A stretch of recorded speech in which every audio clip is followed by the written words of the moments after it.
ॐ ब्रह्मदक्षयश्वी देवेशि भरद्वाजी पुनर्वसु हुताशिवेशि चरक प्रभृतिभ्यो नमो नमः। पातंजल महाभाष्य चरके प्रतिसंस्कृते मनोवाक्काय दोषाणां हरते अहिपतये नमः। सभी गुरुजनों और ऋषि मुनियों का वंदन करते हुए आज की अपनी सतत संहिता अध्ययन की कक्षा स्टार्ट करेंगे। जैसा कि अपनी सतत संहिता अध्ययन की कक्षा में हमने सूत्र स्थान शुरू करा हुआ है और सूत्र स्थान के पहले अध्याय के कुछ श्लोक हम कर चुके हैं, तो आज सूत्र स्थान को ही आगे कंटिन्यू करेंगे। तो देखिए क्या कह रहे हैं।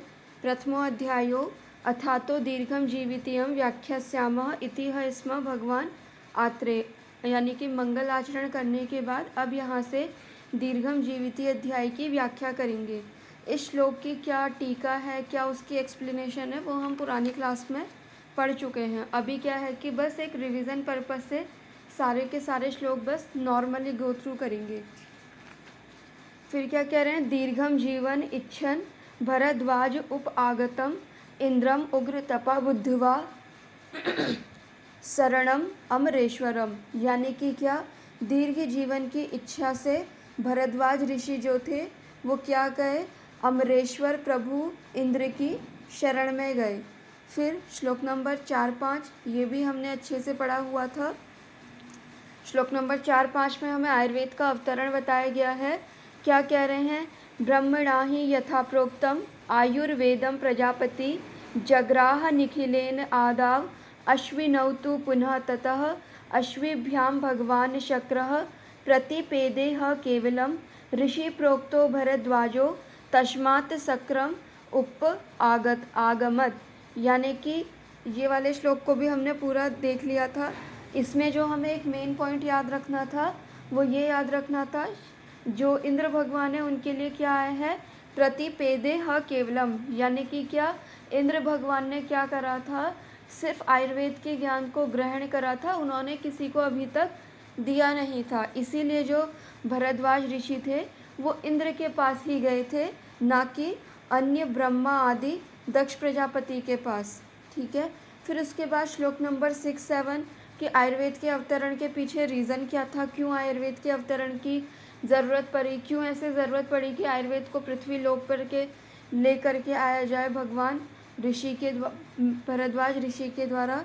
तो वो भी हमने देखा था। श्लोक नंबर 6-7 में क्या कह रहे हैं। विघ्न भूता यदा रोगा प्रादुर्भूता शरीरिणाम तप उपवास अध्ययन ब्रह्मचर्य व्रत आयुषाम तदा भूतेषु अनुकोशम पुरस्कृत्य महर्षयो सम एता पुण्य कर्मणा पार्श्वे हिमवत शुभे, यानी कि लास्ट जो हमने अपना श्लोक ख़त्म करा था वो यही वाला करा था।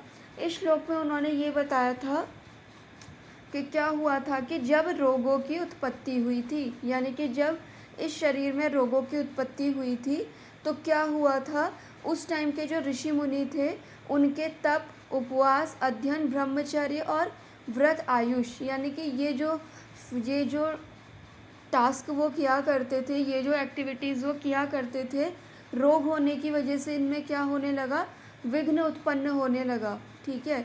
रोग हुए तो ना वो तप कर पाए, ना वो अध्ययन कर पाए, ना वो उपवास कर पाए, ना वो ब्रह्मचर्य को प्रॉपरली फॉलो कर पाए। तो इसीलिए उन्होंने देखा कि रोग जो है वो क्या कर रहे हैं, इन सब चीज़ों में विघ्न पैदा कर रहे हैं। तो इन सब चीज़ों का विचार करते हुए प्राणी मात्र पर दया का भाव रखते हुए महर्षियों ने क्या करा कि ये जो रोग हैं इनको किस तरीके से दूर करा जाए, इसका विचार करते हुए उन्होंने क्या करा कि हिमालय पर्वत पे क्या करी, एक संभाषा करी इन द सेंस एक कॉन्फ्रेंस करी। आज के टाइम पे अगर हम बोले तो उस संभाषा को आप वेबिनार का नाम दे सकते हैं, सेमिनार का नाम दे सकते हैं, CMEs का नाम दे सकते हैं। अब इसके बाद हमें जो आज स्टार्ट करना है वो हमें करना है श्लोक नंबर 8 से। तो देखिए श्लोक नंबर 8 से लेकर के श्लोक नंबर 13 तक जो है इन्होंने क्या करा है कि कुछ ऋषियों के नाम दिए हुए हैं। ठीक है। ये जो ऋषि हैं ये ऐसे ऋषि हैं जिन्होंने इस ग्रंथ के निर्माण में क्या करा है, योगदान करा है। अगर आप लोग एलोपैथ की कुछ बुक्स पढ़ते होंगे, जैसे अगर आपने हचिंसन पढ़ी होगी क्लिनिकल वाली, या फिर आपने डेविडसन पढ़ी होगी, या कोई भी बुक पढ़ी होगी एलोपैथ में, तो आपने देखा होगा कि उस बुक को क्या करता है, कोई एक राइटर नहीं लिख रहा होता है, ठीक है। उसमें आपने देखा होगा कि अगर जीआईटी रिलेटेड क्लिनिकल एग्जामिनेशन लिखा है तो वो एक अलग राइटर ने लिखा है, रिप्रोडक्शन से रिलेटेड अगर किसी ने कुछ क्लिनिकल लिखा है तो वो अलग राइटर ने लिखा है, ठीक है। साइकोलॉजिकल डिसऑर्डर से रिलेटेड अगर किसी ने लिखा है तो वो किसी अलग आचार्य ने लिखा है। तो इस तरीके से क्या है कि वो लोग क्या करते हैं कि अलग अलग राइटर्स मिल करके एक बुक बनाते हैं, ठीक है। लेकिन बुक में हर राइटर का नाम तो होता नहीं है, सिर्फ क्या होता है, एक ही का ही नाम होता है, वो भी फ्रंट में। अंदर भले ही उसके राइटर का नाम लिखा हो कि हाँ ये चैप्टर इस राइटर ने लिखा है, लेकिन मेन जो बुक चलती है वो किसी एक के नाम से ही चलती है। तो इसी तरीके से क्या है कि ये जो हमारा अग्निवेश तंत्र है या फिर चरक संहिता कह लें, इसके भी निर्माण में क्या था, बहुत से ऋषियों का योगदान था। अब ऋषियों का योगदान कैसे था, देखिए उस टाइम पे जब क्या हुआ कि रोगों की उत्पत्ति हुई और उन रोगों से क्या होने लगा कि तप में, अध्ययन में, उपवास में, इन सब में व्यवधान उत्पन्न होने लगा, विघ्न उत्पन्न होने लगा। तो उन ऋषि मुनियों ने क्या करा, एक संभाषा करी, एक कॉन्फ्रेंस करी। तो अग्निवेश ने क्या करा है कि उन्हीं ऋषि मुनियों के नाम को यहाँ पे क्या करा हुआ है, कंपाइल करा हुआ है। और कंपाइल करने के पीछे जो उनका पर्पस है, वो पर्पस उनका ये है, जब आप इसकी टीका देखेंगे, ठीक है, जब आप इसकी टीका देखेंगे तो आपको क्लियर होगा कि इसको यहाँ पे कंपाइल करने का क्या रीज़न है। और इसके अलावा अगर आपने चरक सूत्र 8 पढ़ा होगा तो आपने उसमें देखा होगा कि उसमें अध्ययन परीक्षा के बारे में आया है, ठीक है। मतलब जो चरक विमान का 8वां अध्याय है उसमें डिफरेंट तरीके की परीक्षाएं बताई गई हैं, जिसमें से एक शास्त्र परीक्षा भी बताई गई है, ठीक है। और शास्त्र परीक्षा में क्या बताया गया है, ये बताया गया है कि ऐसा ही शास्त्र अच्छा माना जाता है जिसको कि क्या करा हो कि सिद्ध आचार्यों ने, अच्छे विद्वानों ने क्या करा हो, उसको पढ़ा हो, उसका चिंतन मनन करा हो, ठीक है। तो इसीलिए इस शास्त्र की इम्पोर्टेंस दर्शाते हुए ये शास्त्र बहुत अच्छा है इस चीज़ को एक्सप्लेन करने के लिए, जिससे कि लोगों की इसमें रुचि बढ़े। इसीलिए क्या करा है कि अग्निवेश ने यहाँ पे फर्स्ट चैप्टर में ही इन ऋषि मुनियों का नाम यहाँ पे उन्होंने दिया है, ठीक है। क्यों दिया है, जिससे कि हमारे अंदर एक डेडिकेशन आए इस चीज़ को लेकर के कि जब इतने महान लोगों के द्वारा ये शास्त्र सेवित है, यानी कि इतने महान लोगों के द्वारा जब ये शास्त्र बनाया गया है, पढ़ा गया है, तो क्यों ना हम भी इसको पढ़ें, ठीक है। इसीलिए इन ऋषियों का नाम उन्होंने यहाँ पे दिया है। अब बात आती है कि उन्होंने इन गिने चुने ऋषियों का ही नाम क्यों दिया, ठीक है। वो चाहते थे और ज़्यादा ऋषियों का नाम दे सकते थे, तो यहाँ पे इन गिने चुने ऋषियों का ही नाम देने का मतलब ये है कि इन ऋषियों में कुछ तो खास बात है, ठीक है। इसलिए उन्होंने इन ऋषियों का नाम यहाँ पे दिया हुआ है, ठीक है। अब देखिए श्लोक देखिएगा, श्लोक नंबर 8, 9, 11, 12, 13, 14, ये अभी हम गो थ्रू करेंगे, ठीक है। क्या कह रहे हैं, अंगीरा जम दग्निश्च वसिष्ठ कश्यपो भृगु आत्रेयो गौतमो सांख्य पुलिस्तयो नारदो असीत अगस्त्यो वामदेवश्च मार्कंडेयश्च अश्वलयन आयनो पारीक्षी भिक्षु आत्रेयो भरद्वाजः कपिंजलः विश्वामित्रा अश्म अर्थ्यो च भार्गव च्यवनो अभिजीत गार्गी शांडिल्य कौंडिल्यो वाक्षीदल वल गालवौ सांकृत्यो वैजवापिश्च कुशिको बादरायणः बडिश सरलोमा च काप्यकात्यायनाव उभौ कांकायनः कैकेशेयो धौमर्यो मारीच कश्यपो सर्करक्षो हिरण्याक्षो लोक अक्षो पैंगी एव च शौनको शाकुनेयश्च मैत्रेय मैमताय मैमतायनी बैखानसा बालखिलिश्या तथा च अन्य महर्षियों। अब देखिए यहाँ पे उन्होंने कुछ महर्षियों का नाम लिखा और साथ में क्या लिख दिया कि इनके साथ कुछ अन्य ऋषियों ने भी इसमें योगदान करा हुआ है। अब देखिए यहाँ पे मरीच आया है, कश्यप आया है, ठीक है, शौनक आया है, शाकुन आया है, मैत्रेय आया है। तो अगर आप लोगों ने कभी पहले चरक संहिता को पढ़ा होगा, भले पेपर पास करने के पॉइंट ऑफ व्यू से पढ़ा होगा, तो आपने देखा होगा कि कहीं ना कहीं इन ऋषि मुनियों का नाम हमें देखने को मिल जाता है। जैसे अगर हम चरक सूत्र 12 की बात करें तो वहाँ पे पित्त के जो गुण बताए हैं वो बताए हैं मरीच ने, ठीक है। कफ के जो बताए हैं वो बताए हैं कांकायन ने, ठीक है। तो इसीलिए इन्होंने बोला है कि इस ग्रंथ के निर्माण में ये जो ऋषि हम बता रहे हैं यहाँ पे, इनका कुछ ना कुछ योगदान रहा है, ठीक है। अब बात आती है कि उन्होंने इन्हीं ऋषियों का नाम क्यों लिया। जैसे उन्होंने अन्य ऋषि बोल दिया है, वैसे ही सिर्फ एक ऋषि का नाम बोलते कि अंगिरा आदि ऋषि च अन्य महर्षियों, ऐसे भी बोल सकते थे, लेकिन उन्होंने कुछ लिमिटेड ऋषियों का नाम दिया है। तो क्या कह रहे हैं, ये जो ऋषि थे वो कैसे थे, उनकी क्वालिटी क्या थी, ठीक है। अब देखिए इसी क्वालिटी को हम लोगों को भी अपने अंदर क्या करना चाहिए, हम लोगों को भी अपने अंदर एडमायर करना चाहिए, ठीक है। क्यों करना चाहिए, जिससे कि इस शास्त्र को जब हम पढ़ें तो हमारा मन हमारा शरीर दोनों ही निर्मल हो। तो क्या कह रहे हैं, ब्रह्म ज्ञानस्य निधयो यमस्य नियमस्य च तपसा तेजसा दीप्ता हूयमाना इव अग्नय सुखाव उपविष्टाते तत्र पुण्या चक्रुम कथाम इदाम। यानी कि क्या कह रहे हैं कि ये जो ऋषि मुनि जिनका हमने नाम लिया है ये क्या थे, ब्रह्म ज्ञानस्य निधयो, यानी कि ब्रह्म ज्ञान का ये क्या थे, सागर थे। यानी कि इनके पास इतना ज़्यादा ज्ञान था, इतना ज़्यादा ज्ञान था कि आप लोग सोच भी नहीं सकते, ठीक है। फिर क्या कह रहे हैं, यमस्य नियमस्य च, यानी कि आपने अष्टांग योग के बारे में पढ़ा हो या फिर सुना हो तो उसमें आपने देखा होगा कि यम नियम ऐसे करके स्टार्टिंग में 2 चीज़ें आती हैं। तो यम और नियम को भी ये क्या थे, समुद्र थे इन द सेंस कि यम और नियम को भी ये प्रॉपरली फॉलो करते थे। तपसा तेजसा दीप्ता हूयमाना इव अग्नय, यानी कि क्या,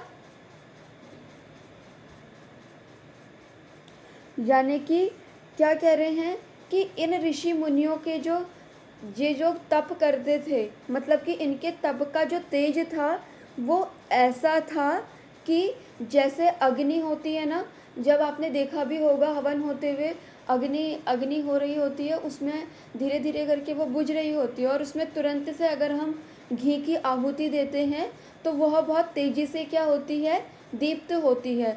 तो क्या कह रहे हैं कि ये जो ऋषि मुनि थे इनका जो तेज था, यानी कि इनके जो फेस का तेज था या फिर इनका जो एक तप का जो तेज था वो ठीक ऐसा ही था जैसे कि हम किसी अग्नि में आहुति डाल देते हैं और उस अग्नि में क्या होता है, अचानक से ही एक तेज उत्पन्न हो जाता है, ठीक है। तो इनके मुख का तेज, इनके तप का तेज जो था वो इस अग्नि के समान था। सुख उपविष्टाते तन्य पुण्या चक्रु कथाम इमाम, यानी कि क्या कह रहे हैं कि ये जो महर्षि थे इन्होंने ही क्या करा था कि हिमालय के उस पर्वत पे बैठ करके क्या करी थी, संभाषा करी थी और ये डिसाइड करा था कि जो लोक उपकार के लिए हमें आयुर्वेद को पृथ्वी पे लेकर के आना है वो किस तरीके से लाया जा सकता है। अब बात आती है कि हम इन ऋषि मुनियों का नाम क्यों पढ़ें, ठीक है।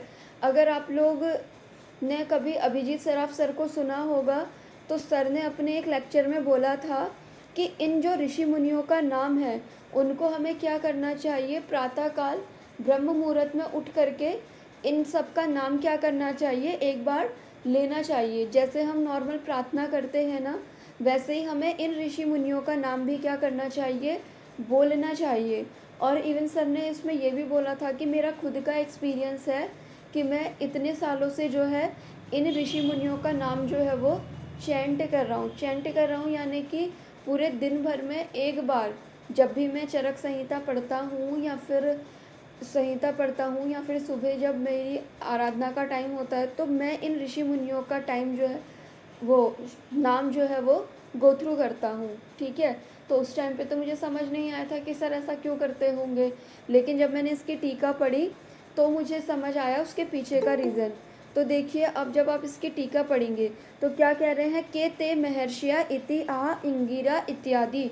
क्या कह रहे हैं कि इससे पहले वाला जो हमने श्लोक पढ़ा था कि रोगों की उत्पत्ति हुई, और रोगों की उत्पत्ति का मन में विचार करते हुए महर्षि लोगों ने क्या करी, हिमालय पर्वत के पार्श्व में एक सुंदर सभा का आयोजन करा। अब इस सुंदर सभा में कौन महर्षि लोगों ने पार्टिसिपेट करा, उसका वर्णन हम यहाँ से अंगिरा इत्यादि श्लोक से हम कर रहे हैं। फिर क्या कह रहे हैं, ब्रह्म ऋषिणाम अत्र कीर्तनम ग्रंथ आदौ पाप क्षय हेतत्वेन। यानी कि क्या कह रहे हैं, ग्रंथ की शुरुआत में इन ब्रह्म ऋषि मुनियों का जो कीर्तन होता है, इनका जो नाम स्मरण होता है, वो क्या करता है कि हमारे पाप को क्षय का हेतु होता है। यानी कि आप ये देखिए कि आज का जो कलयुग का टाइम चल रहा है, उस पर कोई भी ऐसा व्यक्ति नहीं है कि जो बहुत ही अच्छे से रह रहा हो। कहीं ना कहीं जाने अनजाने में किसी ना किसी से कोई ना कोई पाप तो हुआ ही रहता है। तो क्या कह रहे हैं कि ग्रंथ के स्टार्टिंग में ही हमने ये जो ऋषि मुनियों का कीर्तन करा है या फिर इनके नाम को रखा है, वो इसलिए रखा है ताकि इन ऋषि मुनियों का नाम लेने से क्या हो सके, जाने अनजाने अगर हमने कोई पाप कर्म करे हैं तो उन पाप कर्मों का क्या हो सके, क्षय हो सके, ठीक है। क्योंकि देखिए, लाइफ में ऐसा कोई व्यक्ति नहीं होगा कि जिसने कभी किसी का दिल ना दुखाया हो, ठीक है। भले ही जानबूझ के ना दुखाया हो, लेकिन जाने अनजाने में कभी ना कभी तो हम किसी को दुख दिए ही रहते हैं। तो वो क्या है, एक तरीके से हमारे पाप कर्म में काउंट होगा। अब जैसे हम चलते हैं फिरते हैं तो हमारे पैरों के नीचे कोई जानवर आ जाए, कोई छोटी चींटी आ जाए, ठीक है, या फिर कोई छोटा कीड़ा आ जाए, तो हम उसको मार देते हैं ना जाने अनजाने। तो वो भी क्या हो रहे हैं, हमारे एक तरीके से पाप कलेक्ट होते जा रहे हैं। तो उन पापों का क्षय हो सके, इसीलिए उस पाप के क्षय के हेतु से ही इन्होंने ग्रंथ के शुरुआत में क्या करा है कि इन ब्रह्म ऋषियों के नाम का कीर्तन करा है, ठीक है। अब देखिए, इसके अलावा क्या कह रही हैं, और पाप क्षय होना क्यों ज़रूरी है। पाप क्षय होना इसलिए ज़रूरी है ताकि आप जो संहिता को पढ़ें उससे आप कनेक्ट हो पाएँ, ठीक है। फिर क्या कह रहे हैं, तथा आयुर्वेदस्य एवं विधिम महापुरुष उपसेवितत्वेन सेव्यत्व उपदर्शनार्थम च इति। क्या कह रहे हैं, दूसरा रीज़न क्या है कि इस आयुर्वेद शास्त्र को क्या है कि महापुरुषों के द्वारा पढ़ा गया है, महापुरुषों के द्वारा इसका अध्ययन करा गया है। इस बात को दर्शाने के लिए भी ये क्या कर रहे हैं, यहाँ पे इन ऋषि मुनियों का वर्णन कर रहे हैं, ठीक है। क्योंकि किसी भी चीज़ को पढ़ने में हमारा इंटरेस्ट कब आता है, जब हमें पता चलता है कि हाँ, ये व्यक्ति भी इस चीज़ को पढ़ता है। अब आप ये सोचिए कि आप लोग वेबिनार्स वगैरह अटेंड करते होंगे, या फिर आप लोग यूट्यूब पे लोगों के लेक्चर्स देखते होंगे। कोई कहता होगा कि मैंने कैंसर के पेशेंट ठीक करे, कोई कहता होगा कि मैंने इतना कॉम्प्लिकेटेड केस ठीक करा है, कोई कहता होगा मैंने इसकी चिकित्सा करी, उसकी चिकित्सा करी।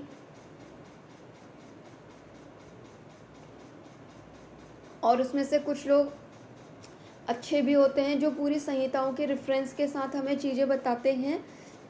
तो तब जब वो लोग बोलते हैं तो आपको लगता होगा ना कि जब ये इतनी बड़े अच्छे वैद्य होते हुए अभी तक संहिताओं को पढ़ रहे हैं, तो हम लोग तो कुछ भी नहीं हैं, तो हमें भी संहिताएं पढ़नी चाहिए। तो ठीक उसी चीज़ का ही ज्ञान कराने के लिए इन्होंने यहाँ पे इन ऋषि मुनियों का वर्णन करा हुआ है, और हमें बताया है कि वो जो हिमालय पर्वत पे संभाषा हुई थी, उस संभाषा में किन किन ऋषि मुनियों ने पार्टिसिपेट करा था। और इन ऋषि मुनियों का डेली ग्रंथ के आदव यानी कि ग्रंथ की शुरुआत में ही इनका नाम स्मरण करने से क्या होता है, हमारे पापों का क्षय होता है। दूसरा क्या होता है, हमें ये फील आता है कि जब इतने बड़े ऋषि मुनियों ने, जो कि क्या थे कि जो कि ब्रह्म ज्ञान का समुद्र थे, जिनको अच्छा अच्छा शास्त्र पता था, जो ऑलरेडी बहुत ज़्यादा नॉलेजेबल थे, जब वो इस शास्त्र को पढ़ रहे हैं तो हम क्यों ना पढ़ें। इस चीज़ को बताने के लिए ही इन्होंने इन ऋषि मुनियों का वर्णन यहाँ पे करा हुआ है। ठीक है, बाकी नीचे की जो टीका है उसमें सच ऐसा कुछ नहीं है। इसमें बस इन्होंने ये बता दिया, जैसे कि अगर हम ये छठी लाइन में देखेंगे तो छठी सातवीं लाइन में देखेंगे तो वहाँ पे उन्होंने ये बताया है कि बाल खिल्यातु स्व अल्प प्रमाणा केचित ऋषिय। क्या कह रहे हैं यहाँ पे, बाल खिल्या करके जो एक ऋषि आए हैं, उससे उन्होंने ये इंडिकेट करा है कि यहाँ पे जो पार्टिसिपेट करने वाले जो ऋषि मुनि थे, वो ऐसा नहीं था कि बहुत बूढ़े बूढ़े ही थे, वो क्या थे, कुछ कम आयु वाले भी थे, मतलब कि कुछ यंग एज वाले भी थे। ठीक है, जैसे बोल दिया जाता है ना कि जो हमारे धर्म ग्रंथ है उसे तो सिर्फ बूढ़े लोग ही पढ़ेंगे या फिर ओल्ड एज में ही उनको पढ़ना चाहिए, तो ऐसा कुछ नहीं है। ठीक है, यंग एज में भी आप अपने शास्त्रों का अध्ययन कर सकते हैं।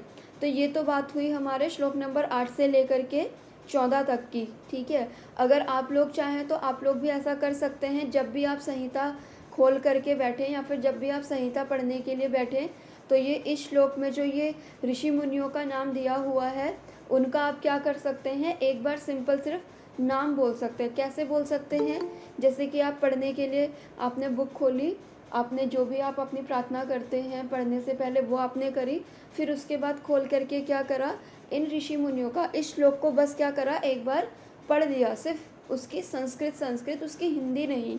ठीक है, तो ऐसा आप करके देख सकते हैं और अपनी उसमें एक्सपीरियंस आप चेंजेस होते हुए देख सकते हैं। अब देखिए इसके बाद श्लोक नंबर 15, 16, 17। अब यहाँ पे क्या कह रहे हैं, धर्म अर्थ काम मोक्षाणाम आरोग्यम मूलम उत्तमम। ठीक है, पहले सिर्फ इतनी लाइन का मीनिंग समझेंगे। धर्म अर्थ काम मोक्षाणाम आरोग्यम मूलम उत्तमम, यानी कि क्या कह रहे हैं, धर्म अर्थ काम और मोक्ष। ठीक है, इसको क्या बोलते हैं, पुरुषार्थ चतुर्थ और चतुर्वर्ग बोला जाता है इसे। ठीक है, तो जैसे कि जो लोग पीजी की प्रिपरेशन कर रहे हों या कॉम्पिटिटिव एग्ज़ाम की प्रिपरेशन कर रहे हों, तो उनके लिए ये इम्पोर्टेंस है। कभी कभार ये पूछ लिया जाता है कि पुरुषार्थ चतुर्थ में क्या क्या चीज़ें आती हैं, कभी कभी ये पूछ लिया जाता है कि चतुर्वर्ग में क्या क्या चीज़ें आती हैं। तो वहाँ पे आपको याद होना चाहिए कि धर्म अर्थ काम मोक्ष, इसी को ही पुरुषार्थ चतुर्थ बोला गया है और इसी को ही पुरुषार्थ बोला गया है और इसी को ही चतुर्वर्ग भी बोला गया है। ठीक है, तो क्या कह रहे हैं, धर्म अर्थ काम और मोक्ष, इसका जो मूल है, अब देखिए टीका देखिए नीचे, मूल मतलब उसने क्या बोला है, मूल यानी कि क्या, कारण। ठीक है, इसका जो कारण है वो क्या बोला गया है, आरोग्य को बोला गया है। ठीक है, अब देखिए इसको समझने के लिए पहले हम इसकी थोड़ी बहुत टीका भी देख लेते हैं नीचे, पहली लाइन को समझने के लिए। तो उन्होंने धर्म से क्या कहा है, धारणात् धर्मः स च आत्मसंवेतः कार्यदर्शिनाम अनुमेय। अर्थ मतलब कि क्या, स्वर्ण आदि, कामना काम आदि की का, काम्यत इति कामः वनिता परि स्त्री आदिषु। मोक्ष यानी कि क्या, संसार विमोक्षः। आरोग्य यानी कि क्या, आरोग्यम रोग भावात धातु, रोग अभावात धातु साम्यम।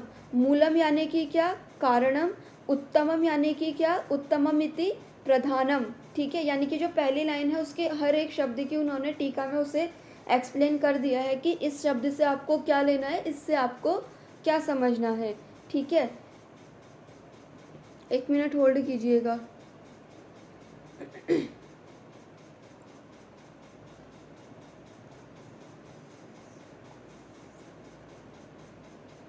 तो देखिए उन्होंने क्या कहा कि धर्म अर्थ काम मोक्ष, इसका जो मूल है, मूल यानी कि क्या, कारण। अब मूल का मतलब कारण है, ये हमें कहाँ से पता चला, नीचे टीका पढ़ के। ठीक है, इसीलिए टीकाएं पढ़ना ज़रूरी है क्योंकि हमारी मीनिंग्स बहुत अच्छी क्लियर हो जाती हैं। कि कहाँ पे मूल टर्म जो है वो एज अ कारण लिया गया है। तो क्या कह रहे हैं कि धर्म अर्थ काम और मोक्ष, इसका जो कारण है वो किसको बताया गया है, इसका जो प्रधान कारण है, ठीक है, उत्तम यानी कि जो प्रधान कारण है वो किसको बताया गया है, आरोग्य को बताया गया है। अब आरोग्य का मतलब ये नहीं है कि आपको आपको आपको ज्वर नहीं है, आपको टाइफाइड नहीं है, आपको कोई डिजीज़ नहीं है। आरोग्य का मतलब क्या है, उन्होंने क्या बोला वहाँ पे, आरोग्यम इति रोग अभावात धातु साम्यम, यानी कि क्या, किसी तरीके का कोई रोग तो नहीं होगा, लेकिन साथ में क्या है कि धातु साम्य होना ज़रूरी है, ठीक है। अब अगर आपने धातु साम्य के बारे में पढ़ा होगा तो धातु साम्य के बारे में चरक विमान 8 में बताया हुआ है, ठीक है। तो एक बार जो है चरक विमान 8 निकालिएगा और वहाँ पे हम एक बार धातु साम्य को देखेंगे कि धातु साम्य होता क्या है, ठीक है, जिससे कि हमें ये क्लियर हो कि हमारे आचार्य जो है वो कहना क्या चाह रहे हैं। तो चरक विमान 8 निकालिएगा।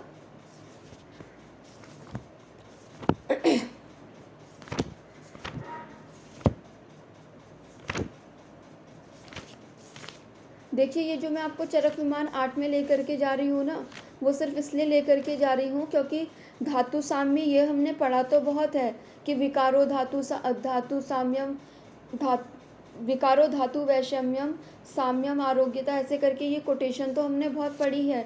और हम ये भी पढ़ते हैं कि तंत्रस्य अस्ति प्रयोजनम धातु साम्य, ठीक है, कि हमारे तंत्र का जो प्रयोजन है वो धातु साम्य करना है। लेकिन ये धातु साम्य होता क्या है, इस चीज़ को हमें बार बार देखना पड़ेगा, ठीक है। और क्यों, इसीलिए मैं अभी यहाँ पे आपको रिवीजन के तौर पे ही धातु साम्य के बारे में बता रही हूँ। तो धातु साम्य के लिए आप निकालिए चरक विमान 8वां अध्याय श्लोक नंबर 89, ठीक है।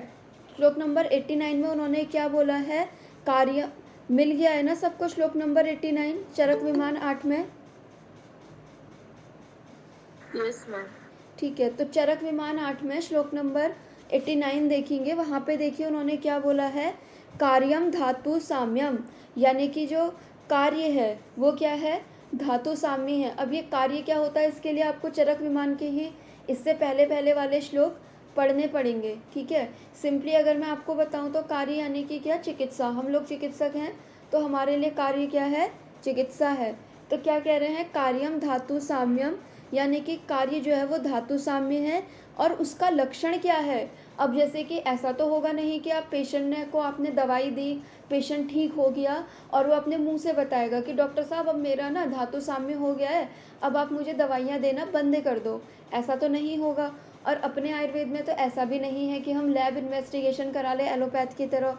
जैसे एलोपैथ में तो क्या होता है, उन्होंने देखा किसी का एचबी डाउन है, प्लेटलेट्स कम है, पस सेल किसी की बड़ी भी आ रही है, तो उन्होंने क्या करा, कुछ मेडिकेशन चलाया और देखा कि पस सेल अब कम हो गई हैं, लैब इन्वेस्टिगेशन करा के फिर से ब्लड काउंट जो है उसका बढ़ गया है, प्लेटलेट्स बढ़ गया है, तो उन्होंने उसको बोल दिया कि ये लो तुम ठीक हो गए हो, तुम हेल्दी हो, ठीक है। लेकिन अपने में ऐसा कोई क्राइटेरिया नहीं है कि हम लैब इन्वेस्टिगेशन से ये सारी चीज़ें पता लगाए। अपना शास्त्र जो है वो विश्वास करता है प्रत्यक्ष पे, अनुमान पे, ठीक है। प्रत्यक्ष यानी कि हम सामने से पेशेंट को ऑब्जर्व करेंगे, ठीक है। आप लोग प्रैक्टिस में हैं, आपने देखा भी होगा कि रिपोर्ट्स तो लोगों की बहुत अच्छी आ जाती है, लेकिन फिर भी वो हेल्दी नहीं होते हैं, ठीक है। तो अपने शास्त्र की ये एक ब्यूटी है कि हमें किसी तरीके के पैथोलॉजिकल टूल्स की इतनी रिक्वायरमेंट नहीं पड़ती जितनी एलोपैथ वालों को पड़ती है, ठीक है। तो इसीलिए भी आपका शास्त्र जो है सर्वश्रेष्ठ है, उसका अध्ययन आपको करना चाहिए। तो देखिए यहाँ पे धातु साम्य की बात हो रही थी, तो क्या कह रहे हैं सब लोग देखिएगा, चरक विमान 8वां अध्याय श्लोक नंबर 89, कार्यम धातु साम्यम तस्य लक्षणम विकार उपशमः, यानी कि क्या कह रहे हैं, कार्य यानी कि धातु साम्य, और धातु साम्य हो गया है उसको हम कैसे पहचानेंगे, उसको हम पहचानेंगे लक्षणों से। अब उसके लक्षण क्या हैं, सबसे पहला लक्षण है उसका विकार उपशमः, यानी कि विकार उपशम करके उन्होंने इन शॉर्ट आपको एक शॉर्टकट बता दिया कि मान लीजिए पेशेंट आपके पास ज्वर का आया, आपने ट्रीटमेंट करा, उसका ज्वर ठीक हो गया, यानी कि उसका जो विकार था उसका शमन हो गया। तो एक तो ये आपको लक्षण मिल गया धातु साम्य का कि हाँ इसका धातु साम्य हो गया है। फिर उसके बाद उन्होंने और बताए हैं कि अब इसकी परीक्षा आप कैसे करोगे, आप इसे कैसे जानोगे कि हाँ एक्चुअल में ही पेशेंट का धातु साम्य हो गया है। तो क्या कह रहे हैं, परीक्षा तु अश्य रुग उपशमनम। रुग उपशमन यानी कि रुग होता है यानी कि पीड़ा, ठीक है। वो पीड़ा किसी भी तरीके की हो सकती है, शारीरिक पीड़ा हो सकती है, मानसिक पीड़ा हो सकती है। अब देखिए व्याधि विकार से यहाँ पे हमें सारे तरीके के विकार ले लेने होंगे। विकार में हमारी वात व्याधि भी आ गया, आमवात भी आ गया, संधिवात भी आ गया, ज्वर भी आ गया, पांडु भी आ गया। तो सबसे पहला जो धातु साम्य का हमें देखने को मिलेगा वो क्या है, विकार का उपशमन हो जाएगा। यानी कि जिस पर्पज से हम ट्रीटमेंट कर रहे थे, मान लीजिए आपका पेशेंट आपके पास पांडु की संप्राप्ति लेकर के आया, तो उसका सबसे पहला क्या होगा, विकार का उपशमन, यानी कि जो उसे पांडु हुआ था उसका समाप्ति होगी। अब तुम उसको परीक्षा कैसे करोगे, तो क्या कह रहे हैं, रुग उपशमनम, यानी कि जो पीड़ा होगी वो दूर हो जाएगी। स्वर वर्ण योगः, यानी कि उसका स्वर अच्छा हो जाएगा, वर्ण उसका ठीक हो जाएगा। आपने देखा भी होगा जब व्यक्ति बीमार होता है या फिर थोड़ा सा मेंटली भी डिस्टर्ब होता है तो क्या होता है, सीधे उसके फेस पे नज़र आता है ना। आपने देखा भी होगा कि लोग क्या कहते हैं, फेस देख करके ही बोल देते हैं, क्या ऐसे बुझे बुझे से लग रहे हो, कोई प्रॉब्लम है क्या, ठीक है। तो यानी कि क्या है कि अगर किसी को ये चीज़ें बोली जा रही है, भले ही वो पूरी तरीके से हेल्दी हो, भले ही उसे डायबिटीज़ ना हो, भले ही उसे ब्लड प्रेशर की प्रॉब्लम ना हो, भले ही उसे कोई पीरियड की कोई प्रॉब्लम ना हो, भले उसे कोई हार्ट डिजीज़ ना हो, लेकिन फिर भी उसके चेहरे पे कोई प्रॉपर तेज नहीं होगा, ठीक है। तो क्या कह रहे हैं, स्वर वर्ण योगः, यानी कि प्रॉपर स्वर और वर्ण उसका ना होना। आपने देखा भी होगा कुछ लोग बोलते हैं तो इतनी मरी हुई आवाज़ में, बिल्कुल मरेली आवाज़ में बोलते हैं कि उनको देख कर के ही लगता है कि बोल नहीं देते हैं कि क्या ऐसे मरी मरी से आवाज़ में बोल रहे हो। भले ही जब उनकी आप पूरी इन्वेस्टिगेशन करा लोगे उन्हें कोई प्रॉब्लम नहीं होगी, ना उनकी बॉडी में कोई डिजीज़ निकलेगी ना कुछ होगा, लेकिन फिर भी उनके उनके उसमें ये इस चीज़ की कमी होगी, स्वर और वर्ण की। तो यानी कि क्या, उसकी बॉडी में धातु साम्य नहीं स्थापित है। फिर तीसरा क्या कह रहे हैं, शरीर उपचय। शरीर उपचय यानी कि शरीर का जो एक प्रॉपर जो फिजिक होनी चाहिए, ठीक है। मान लीजिए आप 25 ईयर के हैं तो आप 25 ईयर के अकॉर्डिंग आपकी बॉडी जो है वो मेंटेन ही नहीं है इन द सेंस कि आप बहुत ज़्यादा क्रिश हैं, आपकी बॉडी में जो जो पार्ट्स होने चाहिए वो प्रॉपरली ग्रो नहीं करे हुए हैं, ठीक है। जैसे कल ही एक मेरे पास पेशेंट आया हुआ था, एक फैमिली आई हुई थी, उनका जो बच्चा था वो 13 साल का था, 13 साल का था या 14 साल का था, 8th क्लास में था वो, और वो इतना छोटा था, बिल्कुल ही वो उसके शरीर का उपचय ही नहीं हो रहा था। यानी कि और वो क्या बोल रहे थे कि मैम इसको ना हाइट बढ़ाने के लिए हमें कोई मेडिसिन चाहिए, आप वो दे दीजिए हमें, ठीक है। कि ये खाता है पीता ही नहीं है खाता पीता नहीं है यानी कि अग्नि भी उसके डिस्टर्ब है, ठीक है। अब ऐसे में अगर वो किसी भी झोला छाप के पास जाते तो वो उन्हें क्या करते, हाइट बढ़ाने के लिए कुछ भी मेडिसिन पकड़ा देते, ठीक है। लेकिन मैंने उनको क्या बोला कि आप क्या कीजिए, पहले इसके मेटाबॉलिज्म पे वर्क कीजिए। जब बच्चा कुछ खा ही नहीं रहा है तो उसकी बॉडी पे कैसे इफ़ेक्ट आएगा, ठीक है। तो हमने उसे कोई भी मेडिसिन नहीं दी। इवन मैं ऐसी जगह काम करती हूँ अभी प्राइवेट सेक्टर में कि वहाँ पे मेडिसिन लिखना जो होता है कंपलसरी होता है, ठीक है, क्योंकि सेल बेस रहती हैं सारी चीज़ें, लेकिन फिर भी मैं जो है नहीं लिखती हूँ मेडिसिन, ठीक है। तो ये चीज़ है कि हमें, अब देखिए उसके शरीर का उपचय प्रॉपरली नहीं है तो यानी कि धातु साम्य की कंडीशन उसकी बॉडी में नहीं है, ठीक है। फिर क्या कह रहे हैं, बल वृद्धि, यानी कि क्या हो जाएगा, बल की वृद्धि होगी, ठीक है। अगर आपने किसी पेशेंट को ट्रीट करा और उसके बाद वो कह रहा है कि डॉक्टर साहब मुझे ना अभी भी कमज़ोरी लग रही है, शरीर में ना एनर्जी नहीं आई है, यानी कि क्या, आपने डिज़ीज़ को तो कर दिया ठीक, लेकिन आपने धातु साम्य स्थापित नहीं करा है, इस चीज़ का ध्यान दीजिएगा, ठीक है। तो अगर हम किसी में डिज़ीज़ ठीक करके उसके धातु साम्य कर रहे हैं तो क्या होगा, सबसे पहला रुग उपशमन, यानी कि उसकी पीड़ा का शमन हो जाएगा, उसका स्वर और वर्ण जो है वो अच्छा हो जाएगा, उसका शरीर जो है वो प्रॉपरली उपचित होगा, यानी कि प्रॉपर उसका एक अपीयरेंस होगा, ठीक है। फिर इसके अलावा क्या कह रहे हैं, बल की वृद्धि होगी, ठीक है। ऐसा नहीं होगा कि आपने उसे ट्रीटमेंट दिया है और मेडिसिन खाने के बाद वो ये बोल रहा है कि डॉक्टर साहब मेडिसिन खाने से तो मुझे शरीर में कमज़ोरी आ गई, और ये वाली चीज़ें ना प्रैक्टिकली देखने को मिलती है, ठीक है। अब मैं ऐसी जगह काम करती हूँ कि वहाँ पे मैं अपनी पर्सनल कोई मेडिसिन नहीं चला सकती हूँ। जितनी मेडिसिन वहाँ पे होती हैं उन्हीं से ही मुझे क्या करना होता है, ऊपर नीचे करनी होती हैं चीज़ें मैनेज, ठीक है। तो वहाँ पे भी मैंने देखा है कि कई बार पेशेंट क्या होता है, आकर के बोलता है कि मैम हमें वैसे तो हम ठीक हैं, लेकिन ना हमारा एनर्जी लेवल बहुत डाउन हो गया है, कि शरीर में बिल्कुल भी ताकत नहीं रही है, ठीक है। तो ये चीज़ भी आपको लाइफ में देखने को मिलेगी कि आपने पेशेंट को ठीक करा, लेकिन फिर भी उसमें बल की वृद्धि नहीं हो रही है, ठीक है। फिर इसके बाद क्या कह रहे हैं, अव्यवहार्य अभिलापः, यानी कि क्या, जिस टाइम पे भोजन का काल है उस टाइम पे भोजन करने की इच्छा होना, ठीक है।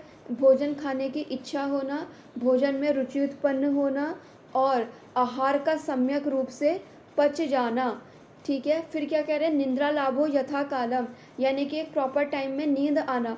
जैसे आपने देखा भी होगा, पेशेंट आते हैं, कहते हैं कि डॉक्टर साहब हमारी बीमारी तो ठीक है, लेकिन हमें ना नींद आना कम हो गया है, ठीक है, कि जब से दवाइयाँ ले रहे हैं नींद नहीं आ रही है, ठीक है। तो यानी कि क्या है कि धातु साम्य उसकी बॉडी में स्थापित नहीं हो रहा है।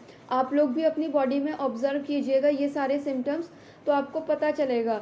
आप लोग देखेंगे कि हम लोग वैसे पूरी तरीके से हेल्दी होंगे, ना हमें थायराइड होगा, ना हमें बीपी होगा, ना हमें शुगर होगा, लेकिन फिर भी धातु साम्य के ये जो लक्षण बताए गए हैं, इनमें से सारे लक्षण हम सब में नहीं मिल रहे होंगे, ठीक है। निद्रा लाभो यथा कालम, यानी कि प्रॉपर टाइम पे क्या आ जाना, नींद आ जाना, ठीक है। वैकारिकाणाम च स्वप्नानाम अदर्शनम, किसी भी तरीके के कोई विकृत स्वप्न का ना आना। सुखेन च प्रतिबोधनम, यानी कि सुखपूर्वक सुबह क्या होना, उठना। जैसे कि अभी हम लोग क्लास करने के लिए उठ रहे हैं, तो कितने लोग हैं जिनको अलार्म लगाना पड़ता है, कितने लोग जो है बिना अलार्म के उठ रहे हैं। तो उससे मतलब है कि सुखेन च प्रतिबोधनम, यानी कि सुखपूर्वक क्या है कि ऑटोमेटिकली उसकी नींद खुलेगी, ठीक है। आपने पुराने ज़माने के लोग देखे भी होंगे, जो लोग गांव वगैरह में रहते थे, उस टाइम पे कोई अलार्म क्लॉक तो नहीं थी। उस टाइम पे क्या होता था, सिर्फ मुर्गा बांग दे देता था, ठीक है, कुकड़ू को वो बोल देता था, और उससे ही वो अंदाज़ा लगा देते थे कि हाँ अब उठने का समय हो गया है, और वो उठ जाते थे। लेकिन आजकल आप देखेंगे कि लोग क्या करते हैं, अलार्म क्लॉक सेट करते हैं, लेकिन फिर भी वो क्या करते हैं, अलार्म बंद करके सोते जाते हैं, सोते जाते हैं। पुराने ज़माने में क्या होता था, जैसे ही मुर्गे ने बांग दी वैसे ही लोग उठ जाते थे। क्यों उठ जाते थे, क्योंकि उनकी बॉडी में धातु साम्य स्थापित रहता था, ठीक है। उनकी लाइफ स्टाइल जो रहती थी ऐसी रहती थी कि उसकी बॉडी में धातु साम्य स्थापित रहता था, इसीलिए वो सुबह बिना किसी ट्रबल के वो उठ जाते थे। आजकल के टाइम पे अगर आप पर्सन को देखेंगे सुबह उठने के लिए, तो वो उठ नहीं पाएगा, ठीक है। फिर क्या कह रहे हैं, मात्र मूत्र वात मूत्र पुरुष रेतसाम मुक्ति, यानी कि उसके शरीर से वात मूत्र पुरुष और रेतस, इनका क्या हो रहा होगा, सम्यक रूप से निसरण हो रहा होगा। इनकी मुक्ति क्या हो रही होगी, बिना किसी कष्ट के हो रही होगी, ठीक है। अब आप ये सोचिए कि अगर आप में से किसी को कॉन्स्टिपेशन रहता है, या फिर या फिर किसी को मोशन प्रॉपरली नहीं होते हैं, या फिर किसी को यूरिन रिलेटेड प्रॉब्लम हो रही है, या फिर किसी को शुक्र धातु से रेतस से रिलेटेड प्रॉब्लम हो रही है, या किसी की गैस पास आउट नहीं हो रही है, तो उसको क्या है कि उसकी बॉडी में क्या है कि धातु साम्य नहीं है, ठीक है।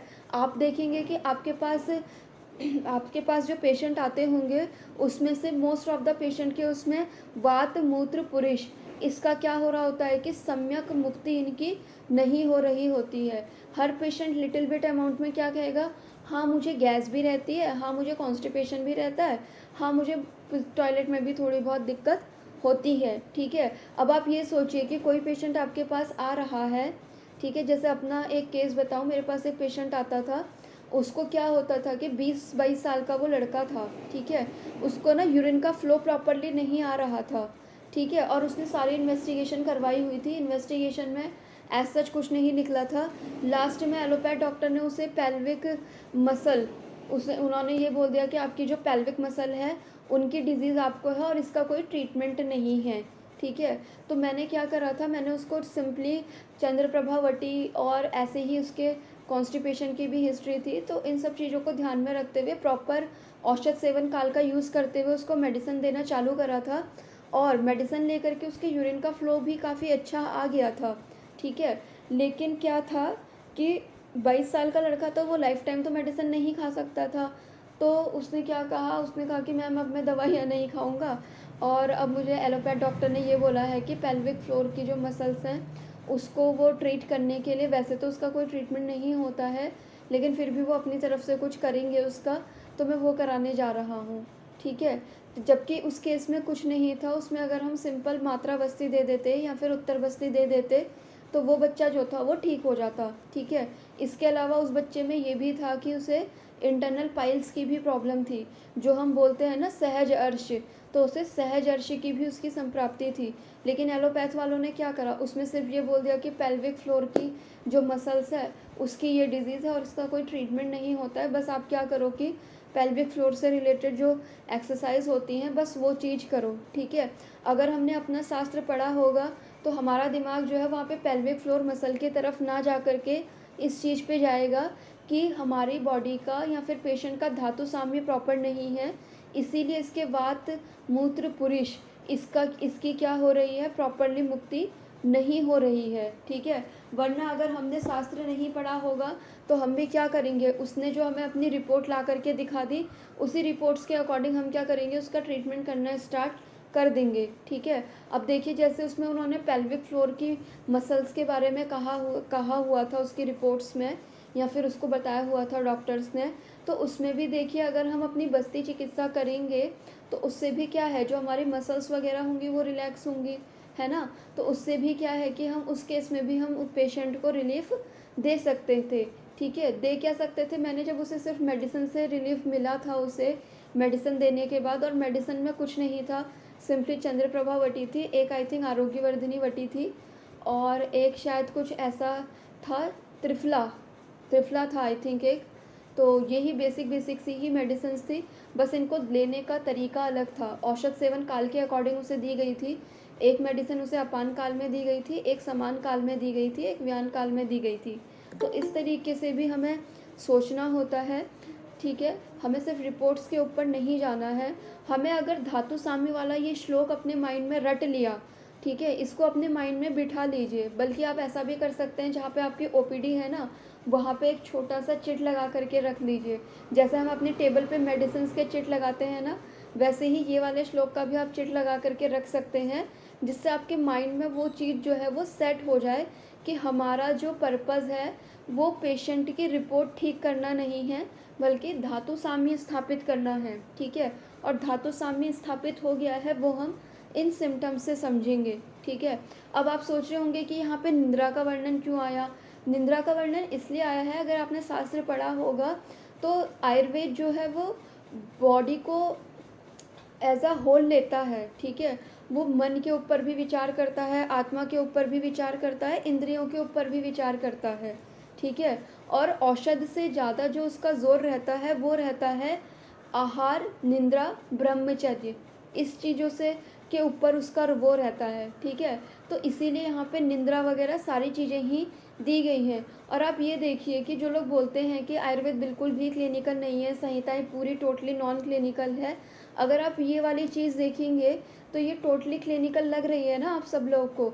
अगर किसी का यूरिन रिटेंशन हो गया है तो क्लिनिक में ऐसे ही तो केस आते हैं कि डॉक्टर साहब बिल्कुल यूरिन रिटेंशन हो गया, यूरिन आ ही नहीं रहा है, या फिर ड्रॉप बाय ड्रॉप आ रहा है, या फिर ऐसे केस आते हैं कि डॉक्टर साहब इतना कॉन्स्टिपेशन हो गया है, ना तो नीचे से निकल रही है पॉटी, ना ही ऊपर से वॉमिटिंग हो रही है, इंटेस्टाइनल ऑब्स्ट्रक्शन का जो केस होता है, ठीक है। और उसमें भी इंटेस्टाइनल ऑब्स्ट्रक्शन के केस में भी क्या होता है, गैस भी पास आउट नहीं हो रही होती है, पूरा ऑब्स्ट्रक्शन हो जाता है ना वहाँ पे। तो यानी कि सारी की सारी चीज़ें क्या हैं कि आपस में इंटरलिंक्ड हैं, ठीक है। हमारे आयुर्वेद से ही लेकर के उन्होंने उसको एलोबरेट कर दिया है अलग अलग तरीके से। तो आपको क्या करना है कि विचलित नहीं होना है, आयुर्वेद को आयुर्वेद की तरह से पढ़िए, एलोपैथ को एलोपैथ की तरह से पढ़िए, ठीक है। अब देखिए जब मैंने इंटेस्टाइनल ऑब्स्ट्रक्शन पढ़ा था अपने फाइनल ईयर में, कॉलेज में ही किसी टीचर ने पढ़ाया था, एलोपैथ पढ़ने में मुझे ज़्यादा इंटरेस्ट था नहीं, तो टीचर जितना पढ़ाते थे बस उतना ही सफिशिएंट रहता था। तो इंटेस्टाइनल ऑब्स्ट्रक्शन जब उन्होंने हमें पढ़ाया था तो उसमें एक सिम्टम आया था कि पेशेंट की ना तो स्टूल पास आउट होगा, ना वॉमिट होगा उसे, ना उसकी गैस पास आउट हो रही होगी, ठीक है। तो जैसे ही उन्होंने ये सिम्टम बोला तो मेरे दिमाग में यही आया कि इसकी वायु वात दोष जो है इसका प्रकोपित हो गया है। कैसे प्रकोपित हो गया है? अवरोधात्मक संप्राप्ति वहाँ पे बन गई है, ठीक है। अब ठीक है, ऑब्स्ट्रक्शन यानी कि क्या, वहाँ पे अवरोध आ गया, ठीक है। अगर अवरोध आएगा तो वात तो प्रकोपित होगी ही, और वात का इम्बैलेंस अगर हो जाएगा तो ना तो वात निकलेगी, ना मूत्र निकलेगी, ना वो पुरुष को निकलने देगी, ठीक है।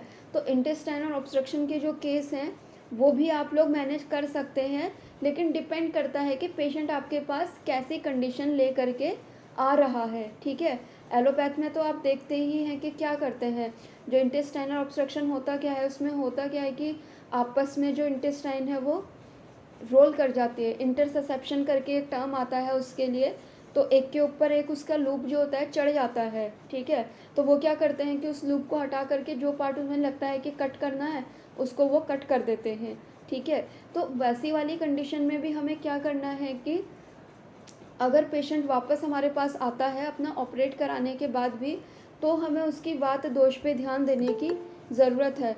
और आप देखेंगे भी जितने भी लोगों में इंटेस्टाइनल ऑब्स्ट्रक्शन देखने को मिलता है ना, वो ऐसे होते हैं कि जिनमें कहीं ना कहीं कॉन्स्टिपेशन की हिस्ट्री मिलती ही मिलती है। अब कॉन्स्टिपेशन की हिस्ट्री है तो यानी कि वात उसकी इम्बैलेंस है ही, ठीक है। तो हमारा जो मेन मोटो होना चाहिए कि हम पेशेंट से एक एक छोटी से छोटी चीज़ उसकी पूछें। फिर देखिए लास्ट में इन्होंने क्या कहा है, सर्वाकारे मनोबुद्धि इंद्रियाणाम च अव्यापत्ति इति, यानी कि सभी प्रकार से हमारा जो मन है, हमारी जो बुद्धि है, हमारी जो इंद्रियां हैं, उनको क्या होना चाहिए, कष्ट रहित होना चाहिए। यानी कि ऐसा नहीं होना चाहिए कि हमारे अंदर बीपी शुगर ये तो नहीं है, लेकिन हमारी आँखों में इतना पेन रहता है, हमारे चश्मे का नंबर जो है वो डे बाय डे बढ़ते जा रहा है, ठीक है। हमारी इंद्रियों में भी कोई विकृति नहीं होनी चाहिए। चलिए इंद्रियों की बात हो गई, हमारा मन है वो हमेशा उदास ही रहता है, ठीक है। तो उस चीज़ के ऊपर भी हमें फोकस करना चाहिए, चाहे हम खुद के ऊपर देखें धातु साम्य को या फिर अपने पेशेंट के ऊपर देखें, ठीक है। तो ये चीज़ आपकी बहुत मैटर करती है कि आप पेशेंट को एज अ होल ट्रीट करें। ऐसा नहीं कि वो अपना शुगर लेवल लेकर के आ रहा है 400-500 और आपने उसके शुगर लेवल को मेंटेन करके 200-150 इतने पर ले आए हैं, लेकिन पेशेंट मन से खुश ही नहीं है, ना वो अपनी इंद्रियों से खुश है, ठीक है। तो वो आपका धातु साम्य नहीं कहलाएगा, ठीक है। तो ये बात हुई हमारे धातु साम्य की, यानी कि आरोग्य। ये बात निकली थी सूत्र स्थान के पहले अध्याय के श्लोक नंबर 15 से, जहाँ पे हम ये देख रहे थे कि धर्म अर्थ काम मोक्ष, इनका जो उत्तम कारण है, यानी कि इनका जो प्रधान कारण है वो किसको बोला गया है, आरोग्य को बोला गया है। आरोग्य मतलब क्या, रोग अभावात धातु साम्यम, यानी कि रोग का तो अभाव होना ही होना, साथ में धातु साम्य भी होना। अब आप ये देखिए कि अगर किसी की बॉडी में धातु साम्य नहीं है तो क्या होगा, धातु साम्य नहीं है तो उसकी सही टाइम पे नींद नहीं खुलेगी, नींद नहीं खुलेगी तो उसे धर्म के जो काम करने हैं, अर्थ रिलेटेड जो काम करने हैं, ये सारी चीज़ें भी वो नहीं कर पाएगा, ठीक है। ये वाला श्लोक जो है ना वो थोड़ा लंबा टाइम लगेगा इसे एक्सप्लेन करने में, तो ये अभी एक्सप्लेन करना है या फिर कल की क्लास में इसे करें, क्योंकि 50 मिनट जो है वो हो चुके हैं, तो बहुत ज़्यादा भी हो जाएगा माइंड के लिए, तो कहीं बोरिंग ना हो जाए। कंप्लीट कर दीजिए मैम। ठीक है, तो देखिए